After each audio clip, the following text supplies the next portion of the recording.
El anarquismo en su laberinto. Rebelión.org. Pluma Alfredo Apilanes. Parte 4. Son luchas cifradas en torno a la vivienda, la sanidad, la alimentación, el acceso a recursos básicos, tierra, vivienda, agua, a los cuidados y a maneras de hacer, en general, que ponen en el primer plano los límites objetivos del capital como modelo de producción social, basado en la producción y consumo de mercancías.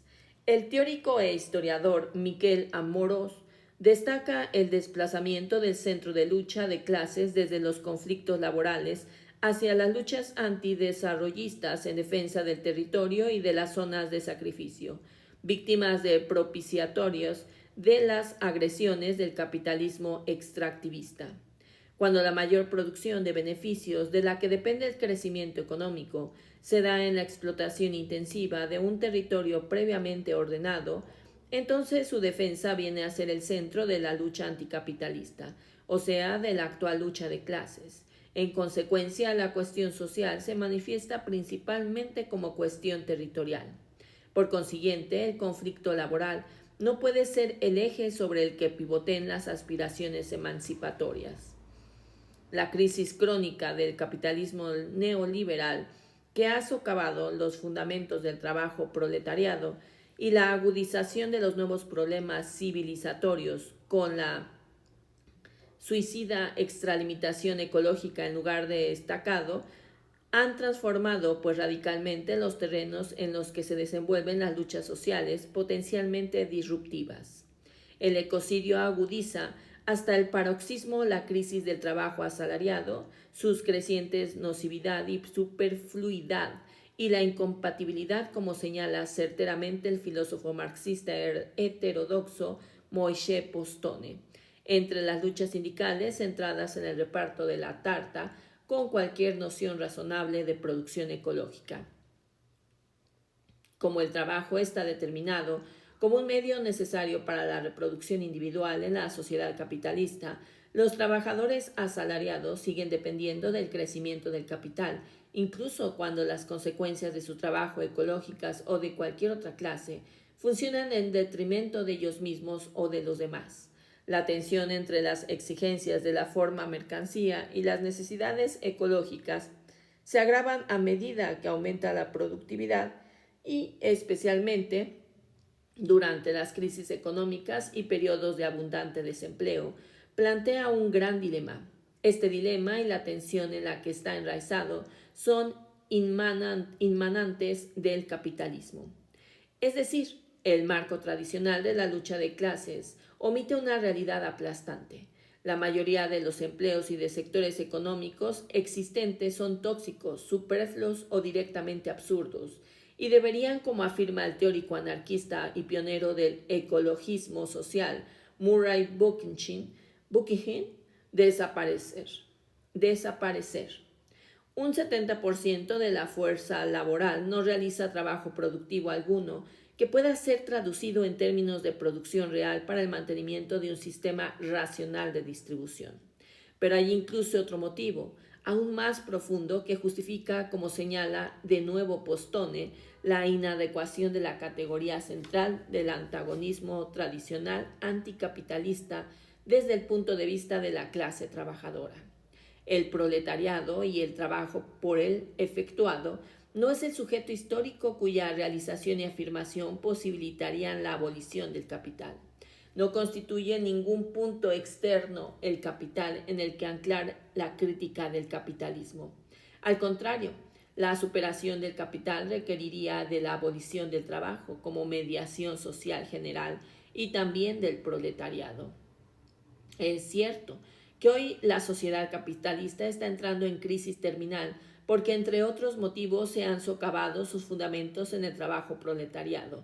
Esto nos enfrenta con problemas muy distintos a los que afrontaron los revolucionarios que crearon la Primera Internacional y plantea la cuestión acuciante de qué significaría vivir en una sociedad que ya no estuviera basada en el trabajo heterónomo, considerado no como un invariante transhistórico de la naturaleza humana, sino como un rasgo específico del capitalismo y por tanto destinado a fenecer con él. De este modo, al insistir en la vigencia del sujeto principal de la revolución desde el paradigma tradicional, se minusvalora la imperiosa necesidad ante el embate del capitalismo desquiciado contra las bases materiales de la existencia humana, de desarrollar formas de lucha social y resistencias anticapitalistas que integren también nuevos modelos de convivencia y formas de vida comunitaria más allá del corsé ortodoxo de las luchas de clases.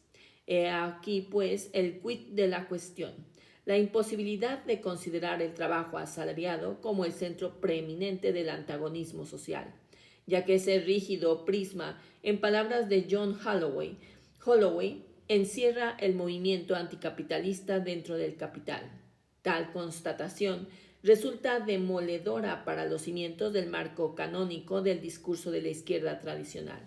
Sin la certeza de la condición de la clase trabajadora como sujeto histórico portador de la antorcha de la emancipación humana, el esquema teleológico de la supeditación de las tácticas de luchas sociales concretas a su conveniencia para la consecución del objetivo estratégico de la construcción de la clase encargada de la revolución social se derrumba con ella.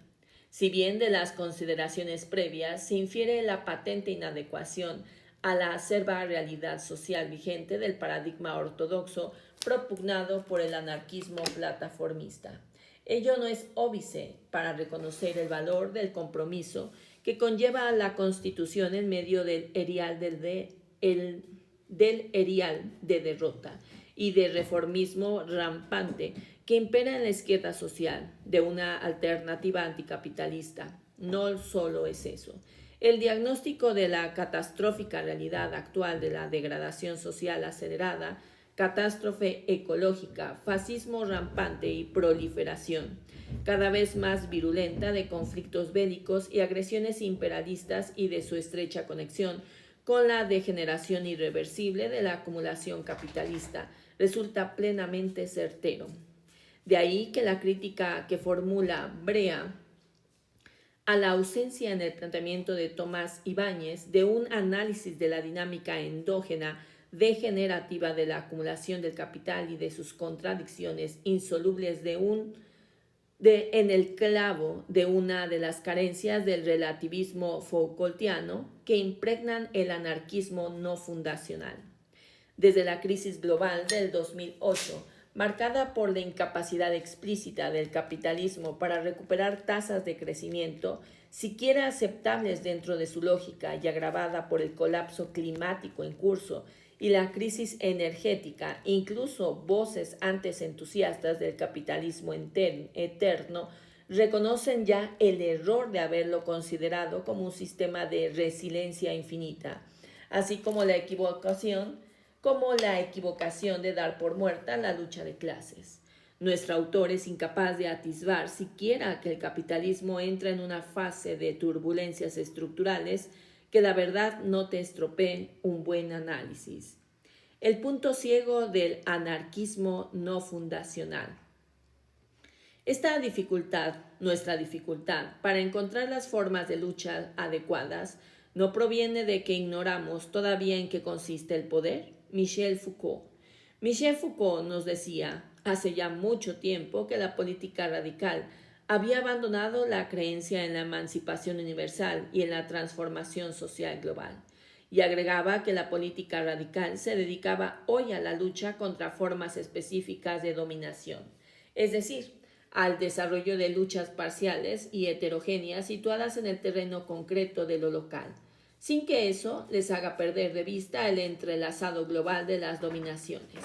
Esas prácticas nos indican que si bien la lucha contra la explotación económica sigue estando presente y sigue siendo necesaria, ya no representa el frente principal de las luchas y nos avisan que el proletariado ya no es sujeto que encarna por excelencia la oposición a lo instituido. Hoy los frentes se han multiplicado y el sujeto de la revolución está constituido por todos los sujetos que muestran una voluntad de lucha contra tal o cual sistema de dominación ubicado en su campo de experiencia.